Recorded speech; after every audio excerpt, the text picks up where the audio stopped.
Good morning, good afternoon, or good evening, depending on where you are, and most welcome to this lecture by Dr. Nick Bunnin in Oxford on Chinese philosophy and Chinese philosophers. My name is Torbjörn Lodén, and I'm the head of the China Center at ISDP.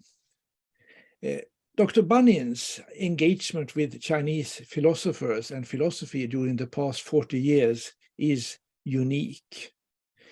Together with Professor Qiu Renzong, he set up the philosophy summer school in China with the aim to renew the creative development of Western philosophy in China that flourished in the first half of the 20th century. Over the years, he has also received a great many Chinese philosophers and students of philosophy in China. He has received them in Oxford. And I know from my own experience what a deep imprint both the summer school and his work in Oxford to promote comparative philosophy have left in China among scholars interested in Western and comparative philosophy. Nick, I call Dr. Bunnin Nick because we are old friends by now. Nick was born and grew up in the United States, but has now been living in the UK for almost 60 years. In the US, he studied philosophy with the famous John Rawls at Harvard University. In 1964 already, he came to Oxford as a Rhodes Scholar and did his doctorate with Professor Gilbert Ryle. The topic of his dissertation was self-deception, another great topic for a lecture. Nick Bunnin is himself an eminent scholar. To his most important works belong 3 handbooks that he has published together with Chinese scholars. In 2003, he published a Dictionary of Western Philosophy, English and Chinese, together with Professor Yu Yuan. In 2002, 1 year before that, he published the book Contemporary Chinese Philosophy with Professor Cheng and Bunnin. And in 2010, he published a work in Chinese together with Professor Qiu Renzong entitled Zhengzhi Zhexue Zonglun, an overview of political philosophy. Much of Nick's most important works have been published in the Journal of Chinese Philosophy, the editor-in-chief of which is Professor Cheng and Bunnin. It is indeed a great honor for us that Dr. Bunnin has accepted our invitation to talk about his work with us in the form of a lecture in our China lecture series. Welcome to the audience. You are most welcome to raise questions or make remarks, but you cannot do so orally. So I have to ask you to write down your questions or comments under the Q&A button that you will find at the bottom of your screen. So with these brief words, again, you are so welcome, Nick. The floor is all yours. Thank you, Torbjörn.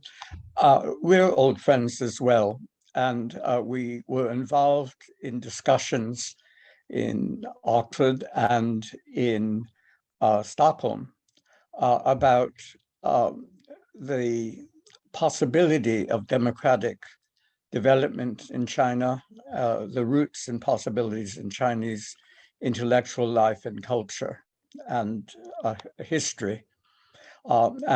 We became very, very close, but geographically distant friends. So it's wonderful to accept your kind invitation and to thank you for your kind words of introducing me to the people attending. I want to talk about first my background and my experience in first asking questions about philosophy in China in our current times. Well, current times now part for many, our history rather than anything related directly to their own present experience. But for me, it's living through a life of engagement with China, Chinese thought, Chinese society, and Chinese friends, philosophical and otherwise. I did my undergraduate degree in an experimental major or field of study called social studies at Harvard. I was in the second year that this very small group then, but now a very large development after the success of our early experiment,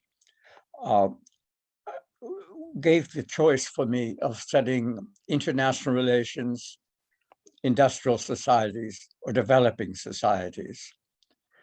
I was mainly working on developing societies, but also had on the aspect of the degree that dealt with actual investigations of an empirical and historical sort in Latin America and the Islamic world. At the time, the advice from the eminent professors of Chinese was not to do Chinese as an undergraduate degree, although some of my friends did. He said, you won't get all the benefits and diversity of the richly humane explorations about life, society, and ourselves that would be available in other fields. You'd be looking at flashcards and being anxious that you didn't forget every morning what you had learned the night before from the flashcards. And I certainly had an interest in China, but it was on the back burner rather than at the center of my empirical engagement. This changed when in Oxford I met, married, and had children with my late wife, who was an overseas Chinese woman, whom I fell in love with immediately on meeting her, and persuaded her to love me back. So there is a romance behind my engagement with China that when I was interviewed by the reporter from Remen Ribao, the People's Daily, I wanted to talk about citizenship and notions of citizenship. And then he wrote his article saying that this was an interest that was based in love. He was not wrong, but he then apologized about saying that he wrote something about citizenship and was asked to alter it. So my first experience of very gentle and in some sense welcome Chinese censorship of my thought and my writing. In any case, in the period of the beginnings of opening and reform, which succeeded the Maoist rule, I was asking people whether there was anyone in China doing the kind of philosophy that we practiced in the United Kingdom, particularly in Oxford, but also in the University of Essex, where I was then teaching. And I was told by many, no, it's all Marxism and Chinese philosophy, and that Western philosophy otherwise was more or less not developed and existing at all. That turned out not to be entirely true. And as Tobin mentioned, in the first half of the 20th century, there were marvelous Chinese philosophers, one way or another, engaged with Western philosophy. Premier amongst them was Professor Hong Chen, known in the West as Chao Hung. And he had been an undergraduate in Berlin and then became a member as a student of the Vienna Circle and had brought the kind of analytic philosophy growing from Frege, Russell, Moore, and Wittgenstein into China. And he was a marvelous figure. I met him when he visited Oxford, where he had studied for a year after the war in 1946-47. And he had made a visit back.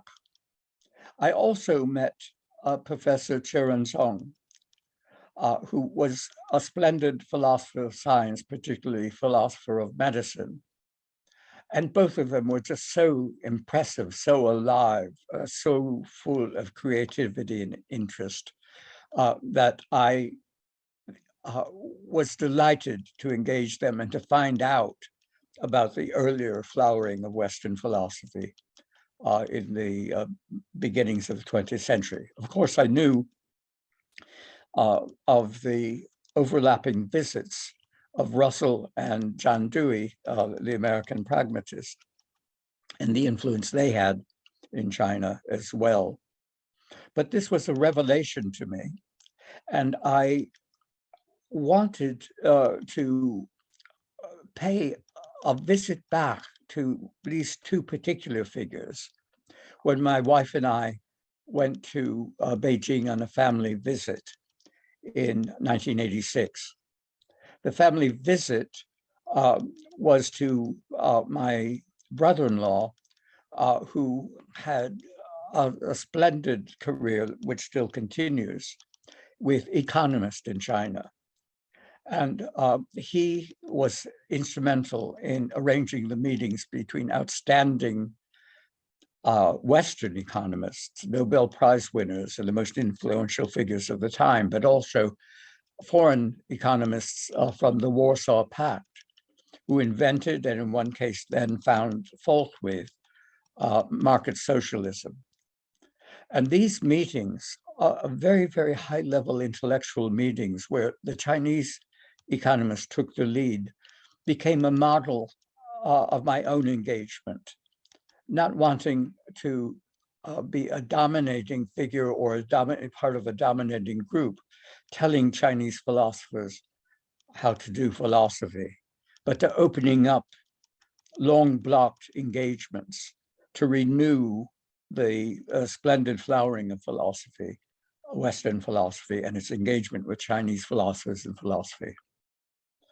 In any case, from these meetings with Qiu Renzong and Hong Chen, more or less on the back of an envelope before I left, I asked the possibility of, and worked out with Qiu Renzong, a scheme not to have individual flying visits of outstanding Western philosophers who would appear and then disappear, but an institutional arrangement with a kind of philosophical and institutional stability over time, where we would, inspired by both the Chinese philosophers and also by Russell and Dewey and my own supervisor, Gilbert Ryle, who went many places in the world to acquaint people in other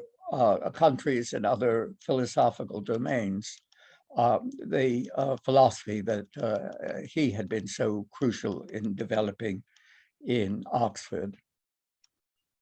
I found that we had so many views, Qiu Renzong and I, in common. He said that the people who were teaching philosophy in China were intellectual historians, nothing wrong with that, but not people who had their own private engagement with doing philosophy. I learned that the level of historical examination was much more systematic and powerfully articulated than it would be in the British university, which was rather haphazard in the figures they dealt with and their own contemporary interpretations of their predecessors in the West. but that without the engagement with doing philosophy, philosophical thinking, and exchanges of possibilities and hypotheses, there was something lacking in the very, very good students that he had and other major Chinese universities had. And as a result, we were both intrigued the idea of having something that wasn't just a lecture of findings and opinions and personal accounts of how people did philosophy, but a scheme in which we would be doing philosophy with Chinese students. And when I say students, the summer school, as we developed it and decided from the very beginning, should aim at a core of graduate students, people who were doing master's level work and the newly revived doctoral studies in China after a long lapse earlier in the People's Republic of China, particularly during the later stages of Mao's era. And that this experience would draw a kind of practice of thinking critically and examining everything that we dealt with, where the teachers would not be there to dictate lectures which would be memorized by the students and then accepted as what must be the case. We also looked for staffing, anticipated staffing, where it would be carefully selected to make sure that people were not all saying the same thing from the same standpoint, which was, again, the variety of debate within Oxford philosophy and other Western philosophy was a key to what we wanted to do. To be self-undermining of taking as the final truth and the single final truth in a way that challenged the teaching practices that were so common in China at the time. We had our first session after this visit in 1986 and 2 years of planning in 1988. And we planned it to have, I think in that case, 5 lecturers. I was accompanying to help with the teaching and also to supervise the visitors program inside of the event. But we had it generally about analytic philosophy. And I'll mention the most prestigious, internationally famous philosopher who was part of our group. That was Sir Peter Strawson. And he was well known as a name, but not known except through those who had access to his books. Also, a figure at the time was my own undergraduate supervisor, John Rawls, where under whose supervision I wrote my thesis on how the theory of justice that he was developing and working towards the publication of his great work that still has so much influence, A Theory of Justice, as a model, but asking for countries and societies that didn't meet the classical Humean conditions of justice, what does Rawls' theory of justice as an ideal mean for patterns of development? And in a way, this was very, very continuous with my own thinking about China when I became so deeply involved with China. But in any case, we designed to have lecture courses in the 3 weeks of the summer school for each of the 5 lecturers. But also each of them would have a smaller reading group reading through at least part of one of the major texts that were available. Very rarely in China at that time would the body of 40 copies of a text, of Western text, be made available to spread what we were doing in the summer school back to the institutions that the members of the summer school came from.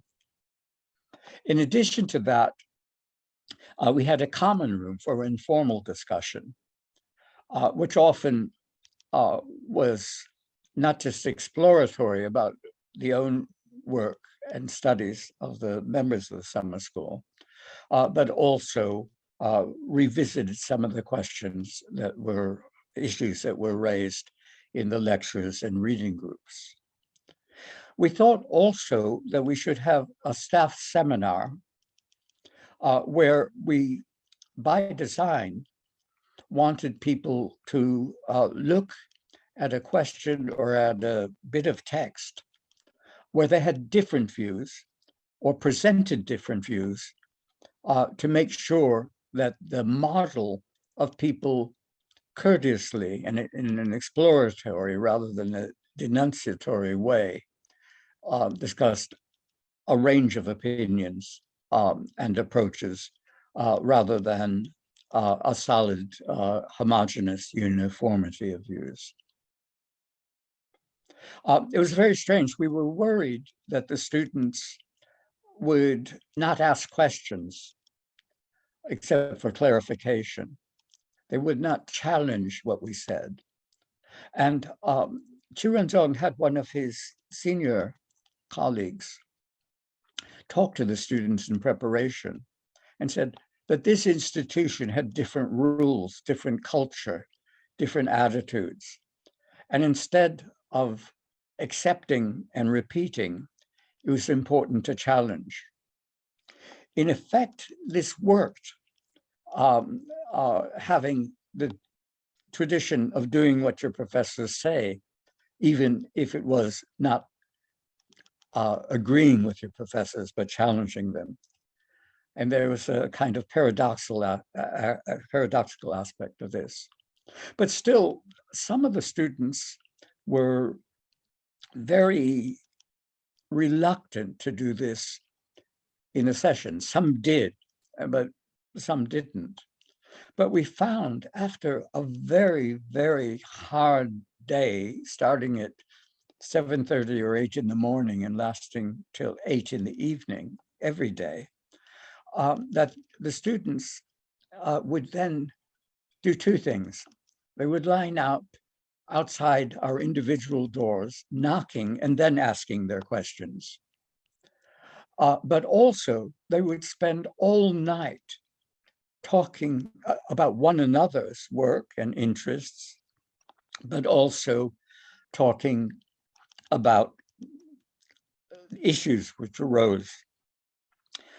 They were exhausted after about 4 days of adrenaline-fueled wakefulness, but the teachers were as well. And one of the things we would say every year afterwards, that you're going to find this exhilarating because the members are so good, so dedicated, so honestly involved with philosophy. But it's going to be exhausting for you as well as for them. We were cramming a whole semester or a whole term of work, 8 to 12 weeks, into a 3-week period. In addition to that, we had an assessment of setting a range of essay topics drawn from the lectures, often sometimes being able to be drawn from looking at 2 sets of lectures and readings together, where the students had, in effect, a 48-hour take-home examination where they to write a maximum of 1,500 words. And this was arranged so that even those with weaker English would have time to write and also to revise. and that also by the processes, informal processes of those with higher levels of English and or philosophy, helping those who were weaker, rather than seeing them as rivals. That this led to a result which both delighted and astonished us, and were reported in our report on the session at the end. Two of the figures, and sometimes later on one or two, if we had resources for two, would be chosen to visit a British university, particularly a university represented by one of the lecturers, teachers, for a 3-month period of immersion in the intellectual philosophical life of our own British institutions. When we added Australian and North American aspects to what we were doing and our source of staffing, we found that they could visit those universities as well. But this was something that enriched their experience and also showed to British philosophers the quality, the commitment, and the originality and ingenuity of people who took part of the summer school. And this led by word of mouth, people wanting to be involved in this activity rather than saying, oh no, know nothing about China, care nothing about China. But in any case, we had this wonderful beginning, and it was something which shaped the whole later development of the summer school to the point that I retired, but still was involved. And the leadership on the Western side was taken by Michael Beanie, who on his own had become intrigued and involved in Chinese philosophy in a way that was a different pathway, but still extraordinarily impressive pathway. I should say that the next year was a year of collapse and disaster for the project. In June, we had arranged a meeting of outstanding British philosophers of language. And I remember seeing Anthony Kenny in Oxford in the first few days of June. I said, isn't it wonderful of the maturity both of the government and the protesters that each had found a way to relax away from confrontation and maybe violent confrontation. Then June the 4th occurred, and I gave up predicting about what would happen in China in the short term or the longer term, because I was wrong. Violence came. We canceled that year.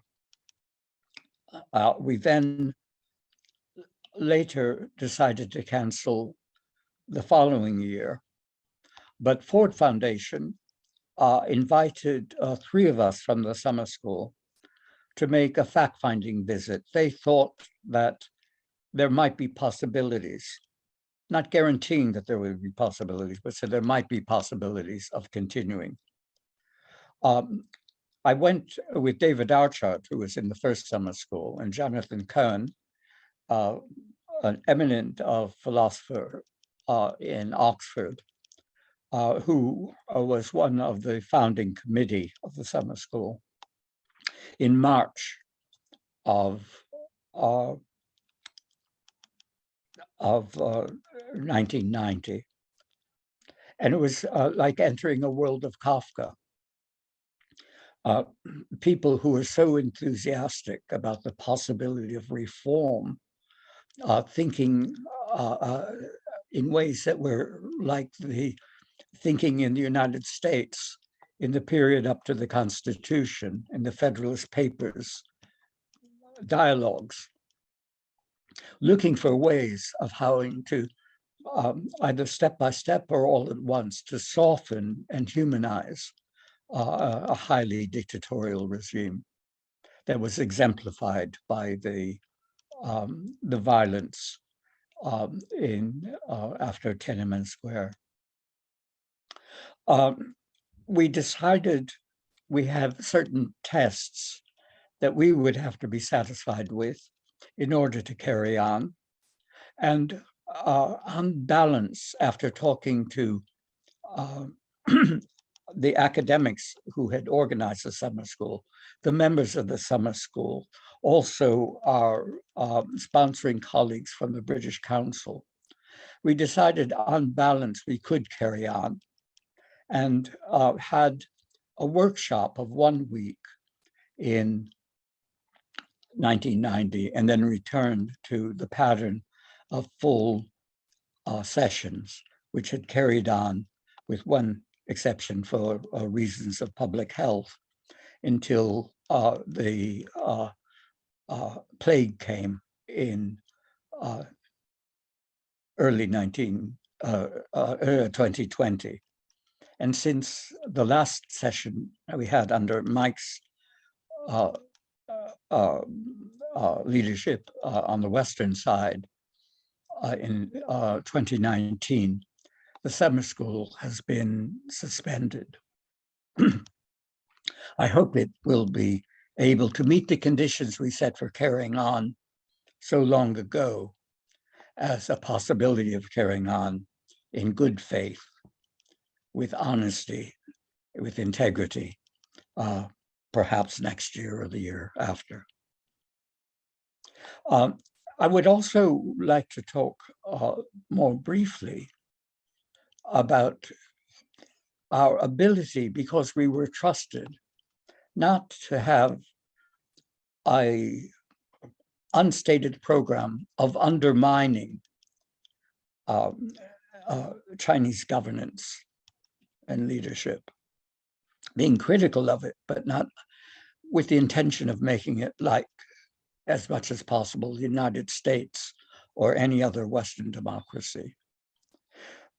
We wanted to see reform, either a rapid reform, as happened in economic life as a model, or a slow or step-by-step reform of a Fabian sort in Europe, and particularly in the United Kingdom, of seeing reform as a process rather than an event.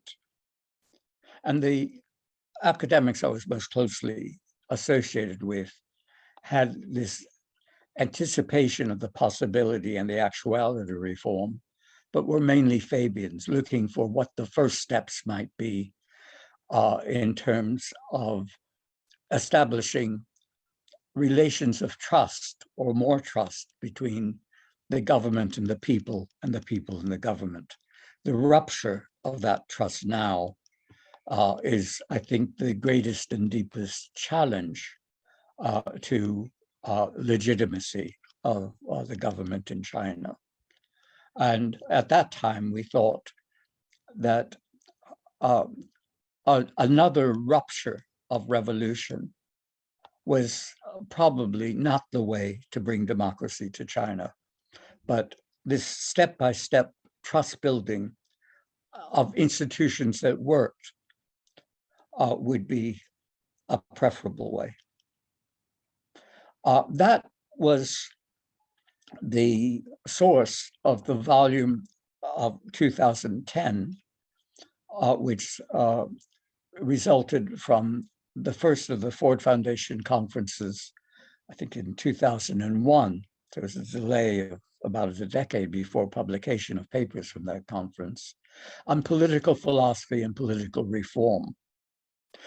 We also had, under these auspices, and really at the invitation of the State Council, who at that time were exploring possibility of governmental change, as they had been also inspired by the success of economic change, that we would be a pathfinder in more specific areas of questions of good governance, rule of law, and human and civic rights. These conferences, we were told, were impossible, but they happened. They said they'd be censored. International conferences with robust participation by the Chinese academics and also from the Western academics. They were wonderful and inspiring. And later on, people said that our summer school would be not just part of the history of philosophy in China, but had the possibility of being part of the history of governance and governmental reform in China. Now, that moment or span of time when that seemed a reasonable hope seems remote now. But again, the questions of legitimacy and the grounds of legitimacy in China are very, very much to the fore in ways that you have views all over the board as to how a reorganization of preserving legitimacy through reform might be seen by those in power to be the only way of preserving continuity with the pattern of governance that has emerged and then more recently tightened back towards intense authoritarianism. Let me then just talk about my own intellectual interests, molded by my engagement with Chinese philosophers living and working now, and with the history of Chinese philosophy, and my own engagement with what is comparative philosophy as well. I thought that I better learn something about Chinese philosophy, which was, in addition to Marxist philosophy, was the intellectual grounding that wasn't so common in Western universities. It was available in some, but mainly in Chinese studies or Asian studies departments rather than philosophy departments. University of Hawaii at Manoa was a great exception, but very often not followed in bringing Chinese and other non-Western philosophies into a philosophy department together. This is much more common now, partly through student demand. But in any case, I became interested in early Chinese philosophy, and then also through a chance meeting over breakfast in Beijing with Zhang Ying, we decided that we both had views that Chinese philosophy had a future as well as a past. And we decided to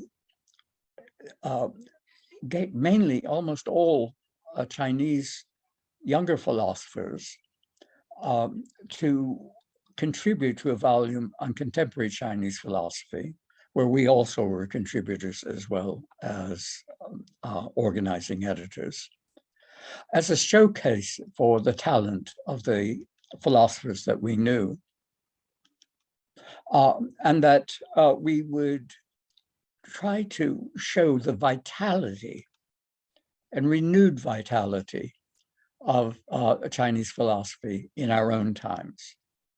And we chose to look not at philosophers who were in effect Western philosophers without much engagement with Chinese philosophy, but those who had an openness both to Western philosophy and Chinese philosophy in their own development and in their own focus of research and creativity. And this was a volume that came out of the summer school and was one of the achievements that I'm most proud of in my engagement with China and in my own learning through this project, much more about ancient China, Chinese philosophy and its context, as well as contemporary Chinese philosophy and its context.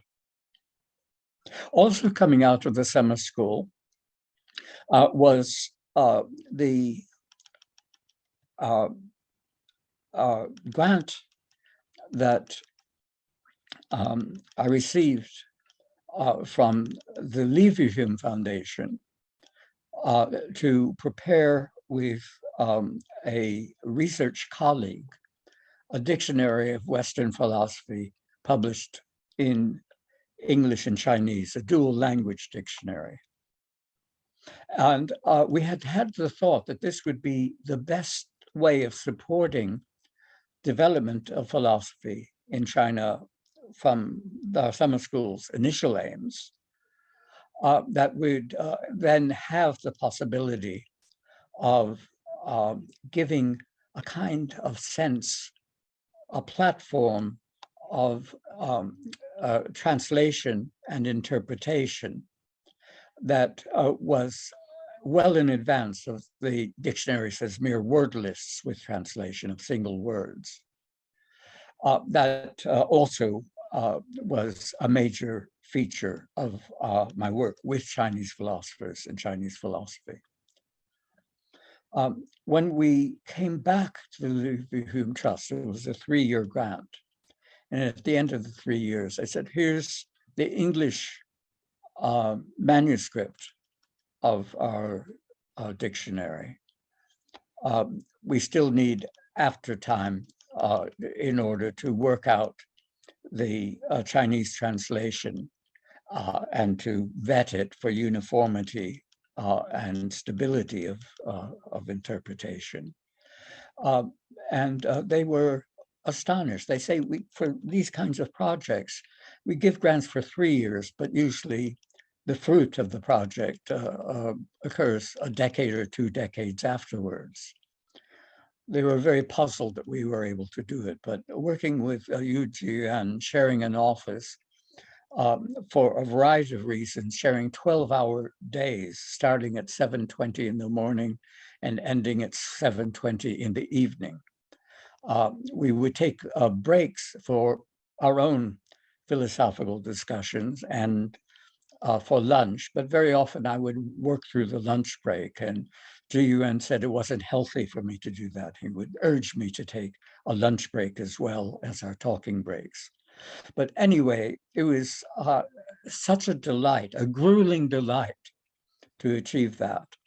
And the volume that appeared, which we initially wanted to appear both on paper, but also on disc, which was becoming available, where the Chinese publishers said, no, we won't publish it that way because we have huge warehouses full of volumes. The print run was, well, I think about 10,000 rather than the 500 to 1,000 that this would get as an initial print run by a British publisher. And they don't want, if it appeared on disc, for pirated copies of disc to mean that they'd never sell the warehouse full of books. So we gave in to that, but nevertheless, I find that this has had an engagement with Chinese philosophers much more generally. I should finish by saying that this engagement, I find from talking to figures in the summer school more recently, how much a delight it is for people in various generations of the summer school with different topics, different staffing, find a kind of fellowship and sisterhoodship throughout their own experience, that recognizing people whose intellectual life had been shaped at least in part by appearing as a student in the summer school, is something that they all found a link over generations now that pleased them no end. Well, speaking of ending, I shall end now and am open to questions about what I've said, but I understand in the circumstances today about other questions dealing with the prospects of intellectual life in China in hard times again, or harder times recurring, and the events of the day, of the week, of a powerful but brittle regime facing civic demonstrations and protests. So anyway, I hope some of the things I've said will be of interest to you. Thank you very much, Nick, for a truly wonderful and memorable lecture. I'm especially proud that we are able to record this talk and make it available, accessible to viewers for a long time to come. You have shared with us not only profound insights into the intellectual life of Chinese philosophers and into Chinese philosophy, and the exchange between some Western philosophers and Chinese. But you have also set an inspiring examples, I think, for all of us to not to give up communicating with and engaging with in a serious manner Chinese philosophy and Chinese intellectual life. Now we have roughly 40 minutes at our disposal for questions, comment, and discussion. And I welcome you all to raise comments and questions under the Q&A button that you will find at the bottom of your page. We have already received one question, but may I take the privilege as a moderator to begin with one broad and question which hopefully interests many people. As you have reminded us, Nick, Western philosophy attracted quite considerable attention in China more than 100 years ago, about 100 years ago, and it started really even earlier. And from the very beginning, of course, there has been a long interlude where access to Chinese Western philosophy in China was very restricted. But when we come back to the 80s, this pattern recurs, and that is the pattern that the kind of philosophies that have attracted most interest in China have perhaps not been the school of philosophy that you are trained in the analytical school, but rather what we often refer to as continental philosophy, be it Hegel or Schopenhauer or Bergson or whatever. What is your explanation for this? Why is that kind of philosophy, or why has it been more attractive to Chinese, if my premise now is correct? Why has that been more attractive than British empiricist or analytic philosophy? Well, this also reflects on the popularity and influence of pragmatism, Dewey's pragmatism, which had much broader influence on Chinese educational policy, but also political theory and the like, than Russell did. Russell was influential mainly on specialists and indirectly on some of the most astonishingly creative work in China, in logic, in language, in philosophy of mathematics. But one person who was immensely influenced by Russell was Jin Yuelin, who was a brilliant logician, but he criticized Russell by the influence of an American philosopher, H.L. Lewis, who brought modality, necessity and possibility into the picture of the logical grounding or framework of analysis. So that already there was both an engagement and a distancing from the more orthodox analytical traditions. In addition to that, there was on the Marxist side, Hegel was taught throughout in the way that Kant wasn't. And for that reason, we often gave priority to Kant and also in contemporary times, Wittgenstein, who appeared one way or another frequently in a focus of at least one of the lecture courses, different aspects of both. But I suppose the resonance between continental philosophy was after the resonance with Hegel philosophy. It was also because Heidegger had two Chinese students who became major figures, one in Beijing, one in Taipei. So there was already a linkage that way, which just in formal terms had the kind of engagement that Russell and later analytic philosophers, as it transformed itself, had in parallel.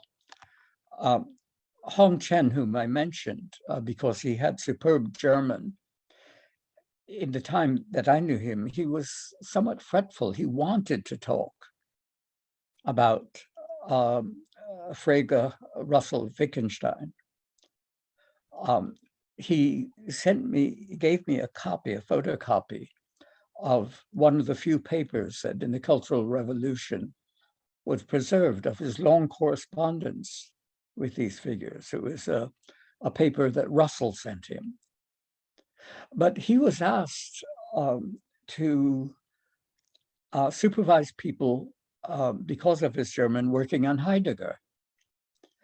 And in a way, although he felt this was a wasting of his own engagement, it was at a time when there was beginnings of a rapprochement between continental philosophy and British philosophy, which was marked by Michael Dummett's later book, The Origins of Analytic Philosophy, in which he talked about Husserl and Frege, both being formed in their intellectual life by Brentano. So instead of just a single pathway, or single pathways that were rife with one another, there was already the sense of the richer development of Western philosophy, of groups that built walls against one another. The walls were coming down and the richness of engagement was appearing as well. For myself, I became interested in European philosophy as well. And I still was describing myself as an analytic philosopher, but deeply engaged with European philosophy, particularly in my case, against the background of Husserl and Heidegger, in the work of Emmanuel Levinas, who brought phenomenology and existentialism to France. He was the main figure in bringing the great development in the 20th century after the war of phenomenology in France.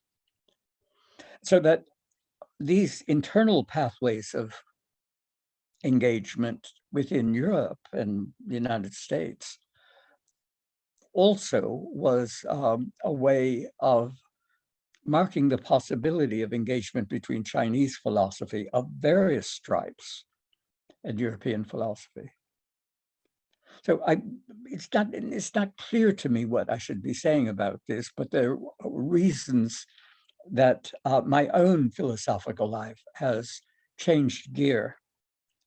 And I no longer describe myself as an analytic Confucian or an analytic Chinese philosopher. I find that one of my first students when I was at the University of Essex before returning to Oxford with the Leverhulme grant in 1994, that he became, I think, an extraordinarily eminent and intellectually creative Marxist philosopher at Renmin University. In a way, he was more vulnerable to state authority and constraint than the liberal or analytic or Western philosophical philosophers in China, because he was too close to the bone. He was a critical analytic approach that was inspired by his working with Jerry Cohen, first as a visiting academic to All Souls College, where Jerry Cohen, most prominent Marxist philosopher, political philosopher, and historical philosopher of his period. And then by bringing the view of a critical thought that questioned the foundations and main aspects that Cohen had with a group of other economists and philosophers, that he had to watch himself even more closely than some of the liberal philosophers who were suspected but not denounced. So this is another strange complexity of the authority and the exercise of authority in China over intellectual or philosophical life. There are other questions I see, so I should stop. Yes. No, we have questions from two Swedish friends and also a Chinese friend presently in Kyoto, I understand. The first question comes from Dr. Matthias Burrell, a political scientist who has also rich experience of Asia, having spent a few years in Seoul in Korea. He writes as follows: I have a question to Professor Bunnin. Which specific areas or aspects of Western philosophy, in your experience, have been the most challenging or difficult for Chinese academic colleagues to comprehend, and why? It could either be certain philosophical concepts, key questions posed, fundamental assumptions, or methods of doing philosophy. Well, that is not such an easy question either.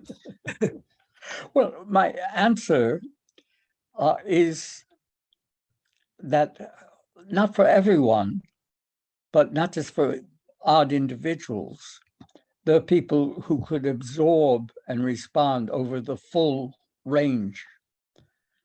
And every year we thought that if we could get 2 or 3 people who would be influenced enough by the sessions they attended to carry on in their own research, that would be wonderful.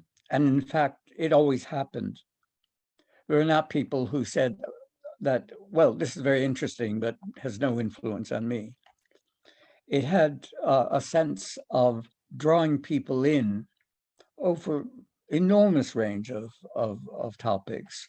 I could send you the kind of list of events we had, the people who took part as teachers and the courses, and you can see for yourself what a wide range there was. We were looking for areas where there was creativity here, and we knew that was happening certainly in political philosophy and in ethics, which were sensitive topics. But nevertheless, when the time came when it became available, that already was well understood through reading by many of the people we were working with. Thank you. I will read out these questions, and not in the order that we received them, because I can see some other kind of order. And I'll move on to one of the latest questions posed by Professor Hans-Ingvar Roth, who I should tell you, Nick, has published, if you are not aware of it, he published an important book on the role of Professor Zhang, or Mr. Zhang Pengchun, in drafting the UN Declaration on Universal Human Rights. Yes. Hans-Ingvar writes as follows: what role do you think that the Boxer Indemnity Scholar Fund had in the development of comparative philosophy in China? It had immense effect that some of the people I mentioned, Jin Weilin, who benefited as individuals from the indemnity fund, had immense influence in the shaping of 20th century Chinese philosophy. And even in the 21st century, that influence remains.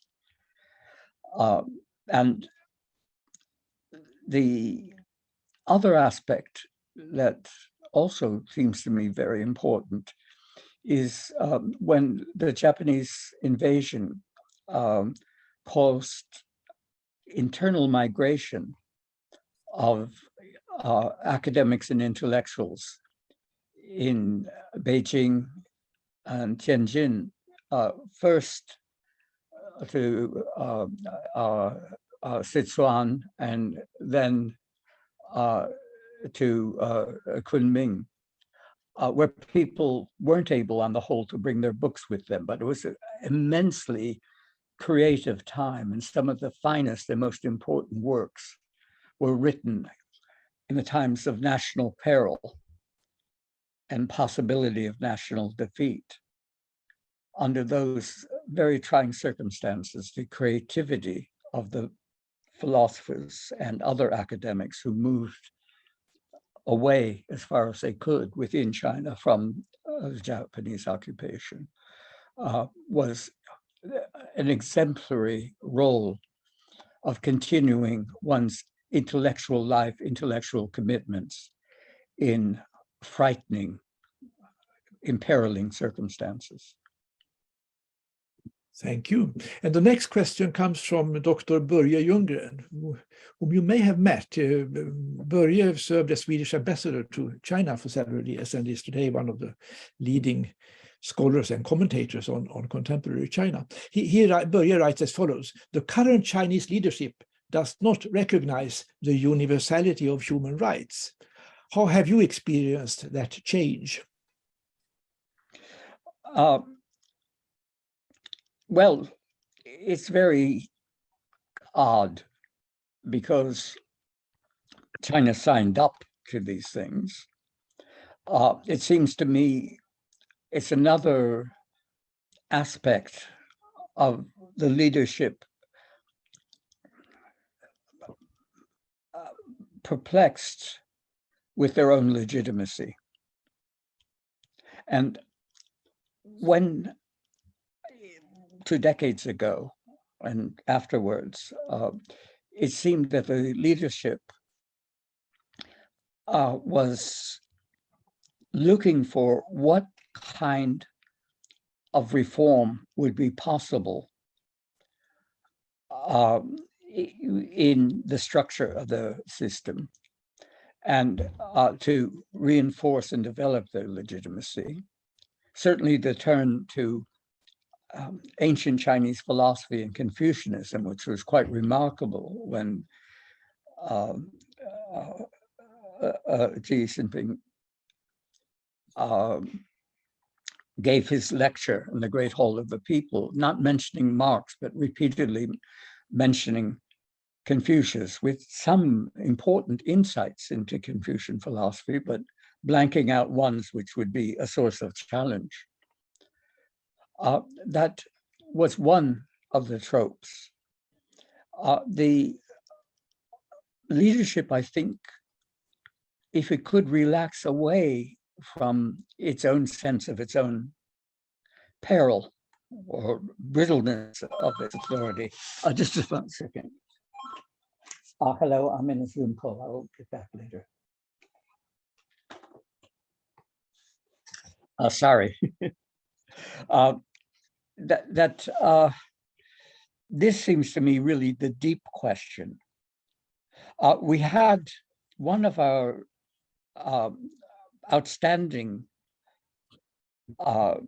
members of the summer school later went on to write an important book about human rights, where when he was ready to submit it, he said he wasn't allowed to publish anything about human rights in China, but only about elsewhere in the world. It was an important book, which was in this way constrained or censored for political reasons. But it was a marvelous book.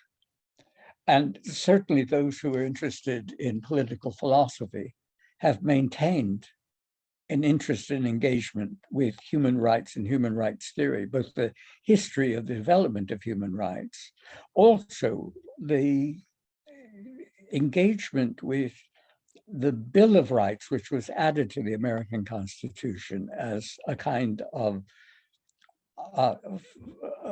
initiating formal statement, which has had influence elsewhere in the world.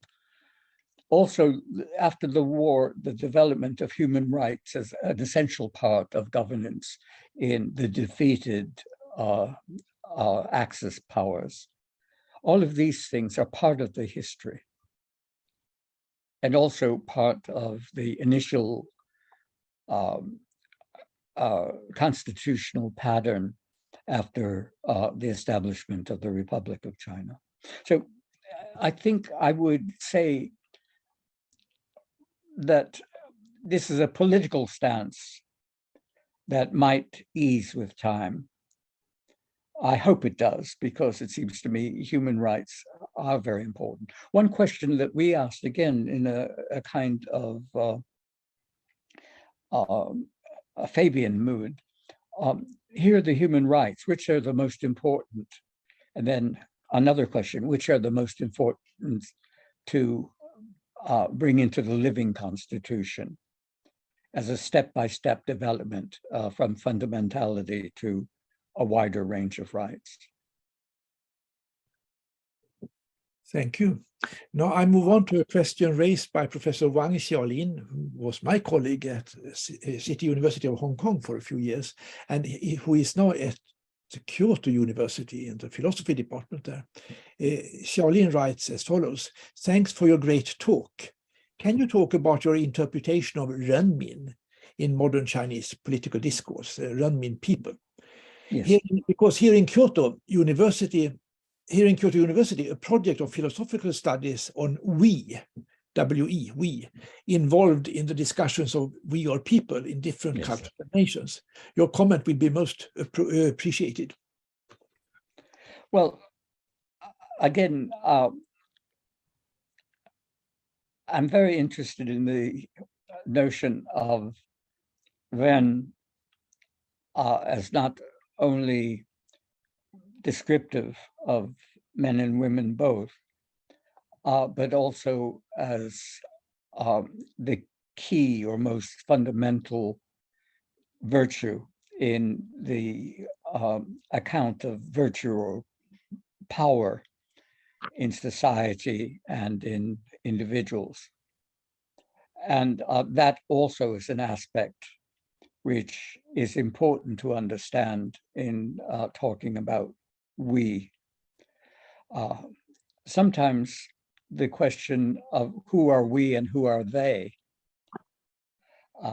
which again touches on the tradition in phenomenology and its aftermath of the importance of the other.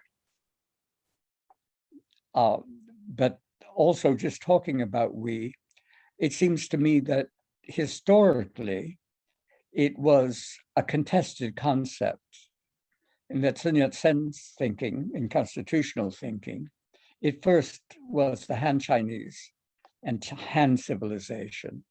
And then through various pressures, it was bringing in the non-Han populations of China and the notion of, in the West, of nation building. But this, given also puzzlement over the notion of nation, means that it's not clear sailing in trying to put it in that context in China. It also is very interesting that we in China can also, given the intellectual and practical traditions, we can be members of a family, it can be members of a clan, it can be members of a language group, it can be members of, in modern times, a religious or other civil or organization and orientation. So it's a contestable concept of who counts as we. Let me just mention that some of the worries I have about Hong Kong is that, as in the legislature in the Republic more than a century ago, the splitting of the we of the democratic movement into rival factions, both temporally, of each generation having a lot of criticism of their predecessors in moving towards democracy or proposing moves toward democracy in the liberal or democratic movement, and that the generations collapsed in time from those who were leading 10 or 15 years before as too engaged with the Communist Party governance of the mainland of China, aside from Hong Kong, and also the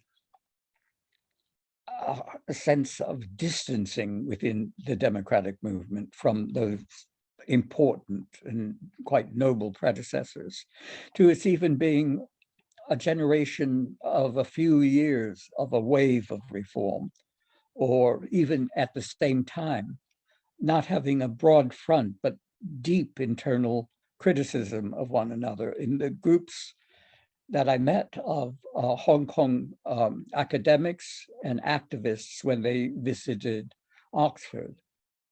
So the idea of having a we, which is not an enforced one, but a naturally growing one, but stymied by the breaking off of lifetime friendships into enemies that people won't talk to or won't talk to with any respect anymore, seems to me a very worrying aspect of who the we of democracy are in Hong Kong, to show that they would be capable of governing as a unified group with the internal flexibility and compromises that democracy involves. My heart is with these people who have been so open to restriction, punishment, imprisonment, and beatings. But I think tactically, they put tactics above strategy, and the strategy ought to have been, I think still ought to be assembled, with an internal tolerance of a we, rather than only smaller and smaller fragments being the we that people identified with. Thank you very much for these words about Hong Kong also, which I hope will reach some of our friends in the democratic camp in Hong Kong. Now I move on to a question raised by Dr. Li Tingwen, who writes as follows. Thank you very much for your fascinating talk, Nick. I'm curious if you detected any change in the pattern students doing philosophy after the summer school resumed in the 1990s, if you would like to talk about that. And in the prospective reopening of the summer school after the COVID situation, would you expect to see any change in the way Chinese students and scholars approach philosophy, which might reflect an aspect of a transformed intellectual life?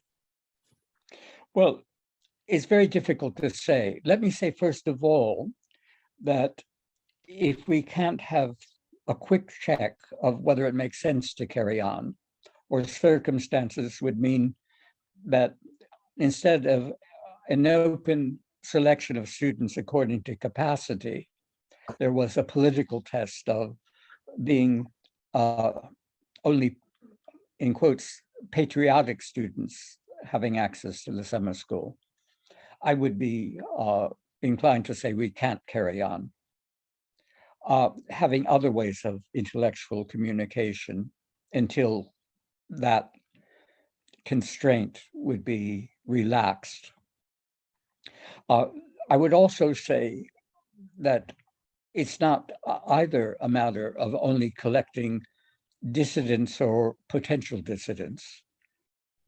I would just be alarmed of having patriotic students excluded as I would of non-patriotic students according to government tests being excluded.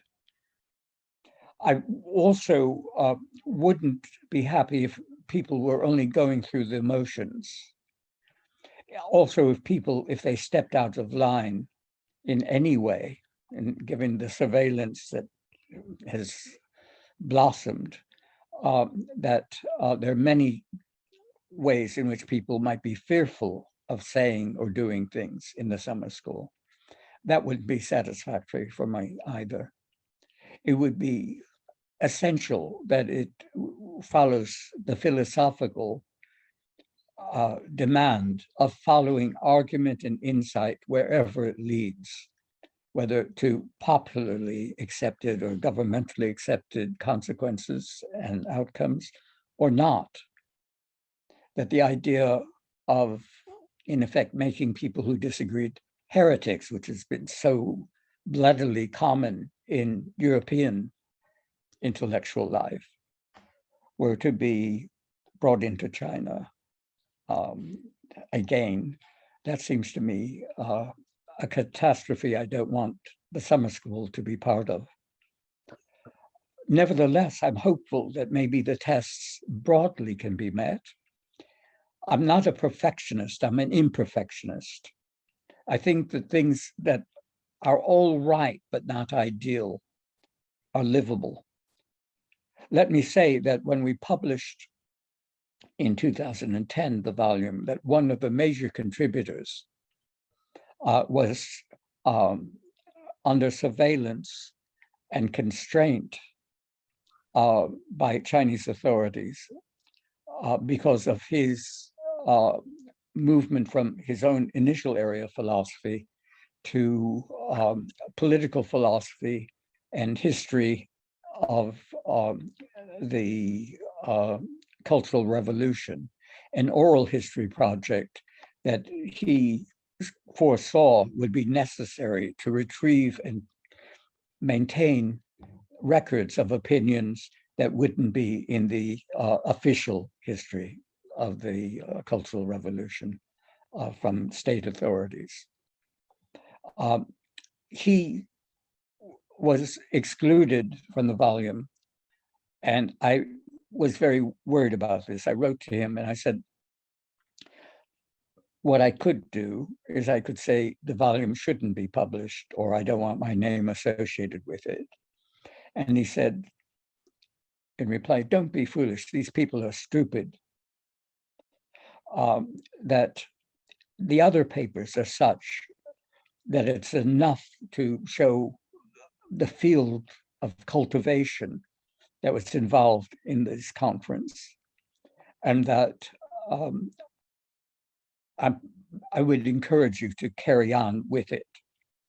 Also, I wrote an introduction, and all the way through my introduction, which mentioned things like the Tiananmen Square, I decided I wouldn't be self-censoring, but I would put forward my views. And at the very last hurdle, I got an apologetic letter back, having gone through all the levels of censorship upwards, when I was sent a request for revising mine. And what I found is that the revisions were far fewer than what I anticipated. And then again, I was willing to go along with that. In other circumstances, I wouldn't. But I agreed that getting the wider range of views, including views that were exactly engaged with the views of the paper that were rejected, I accepted the view that this was something that wasn't caving in to tight censorship of prettifying for Chinese consumption, something that had ruggedness and controversy in it. I accepted his view where I was uncertain of what to do. And again, I found myself in the Royal Institute of Philosophy meetings confronted at different times by two august members of the committee, one of whom said, shouldn't have anything to do with these despots, tyrants. What are you trying to do? It's a terrible mistake. And then another who said, why are you under the wing of the Ford Foundation, which is confined by American interests? Both seem to me foolish responses because they weren't justified. But I'm used to criticism of my own role and my own engagement. After Tiananmen Square, a close colleague in the summer school went to meetings which I attended, where the proposal was a Bertrand Russell type court to investigate and condemn Deng Xiaoping and his leadership. And I said I had no objection to what he's doing and what they were doing, but I did object because it would bring into peril, if the summer school were involved, in peril our students and our colleagues, and that I was not willing to do that. And they were critical of me for taking that stance, but I felt that I owed an enormous debt of friendship, but also of academic engagement to my colleagues and my students. And that still would be my stand, which might be seen to be a kind of imperfectionism of hostile, justified hostile response to authority. I'm critical of authority, but I have my own sense of protecting those I care about, either personally or professionally. And I'm sure other people have other views. Thank you. We now have no more question under the Q&A button, and the time of this event is also approaching the end. May I conclude perhaps by raising again a very broad question, which is easy to formulate, but or perhaps very difficult to answer, but still for you as a philosopher, against your background of intimate exchange with Chinese philosophers and Chinese philosophy, and against the background of your own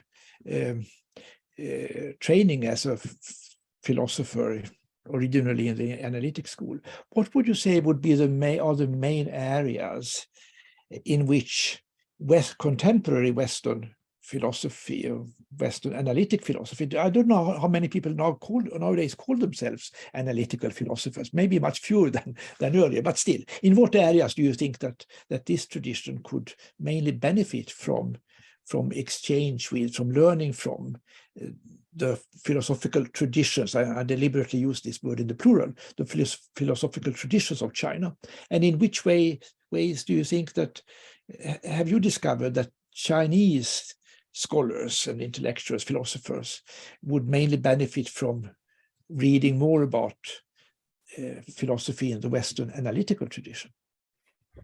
Well, let me mention two areas which I've been involved in. One is modern bioethics and the sense that this developed in the West and under Qiu Renzong's leadership as the grandfather or the father of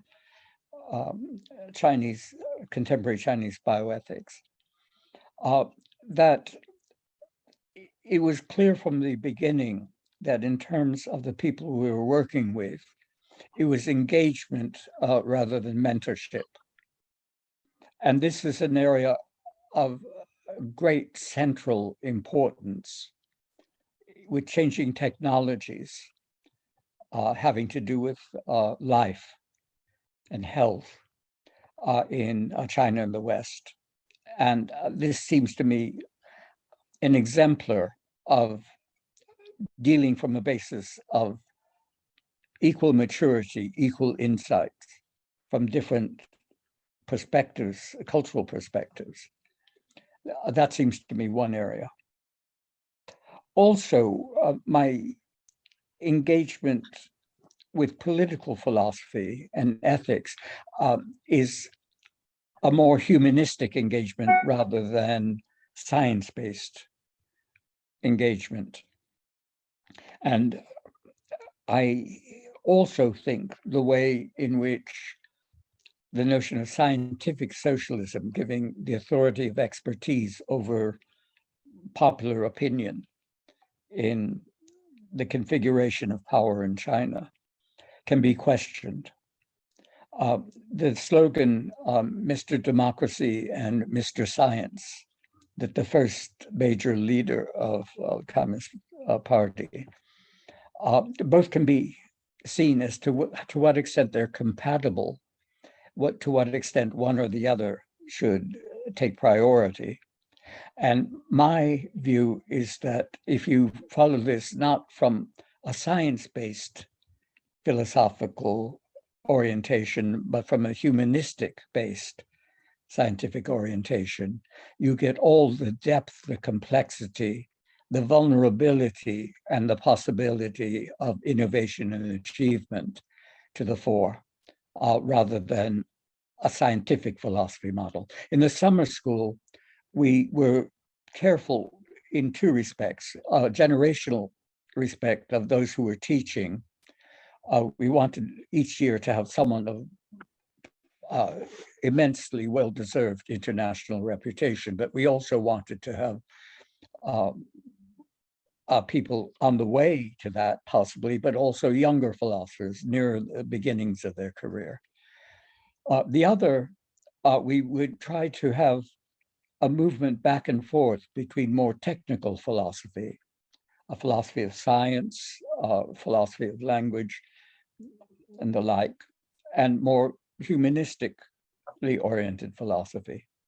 And this seems to me a mix where each aspect can fertilize and engage the other within Western philosophy and also within our engagement with philosophers and philosophy in China.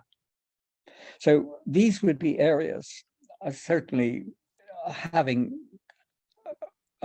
room for mature, engaged, and sometimes brilliant participation on both the Chinese side and the Western side. Thank you very much. Now we are indeed very close to the end. Would you like to say something in conclusion, Nick? Well, first of all, thank you so much for inviting me. Secondly, I hope this touches on the interests and sees way forward for people who are perplexed about China in the long strategic sense, as well as the tactical immediacy of great confusion and diversity of opinion, of people I respect and admire, whatever their opinions might be, if they are people of integrity and insight. I have the view there's no one truth. Truth is complex, and that capturing aspects of truth, but being open to engagement with other aspects that other people see is extraordinarily important. There must be conflict there, but there must be also the resonance of something catching our ear or catching our eye, of things that we don't agree with from the beginning. This is rather Bayesian approach in logical terms, how you can have a kind of convergence from initial standpoints by a respectful interaction that I hope in my more optimistic moods will be a possible way forward, given the perplexities of our time in dealing with China.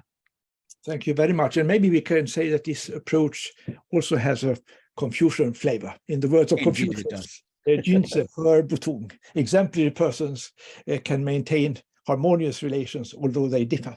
Thank you so very much, Nick, for a truly brilliant and very inspiring lecture today. And thank you also to the audience and all of you who raised questions in particular. I think this has been a very lively and very meaningful event indeed.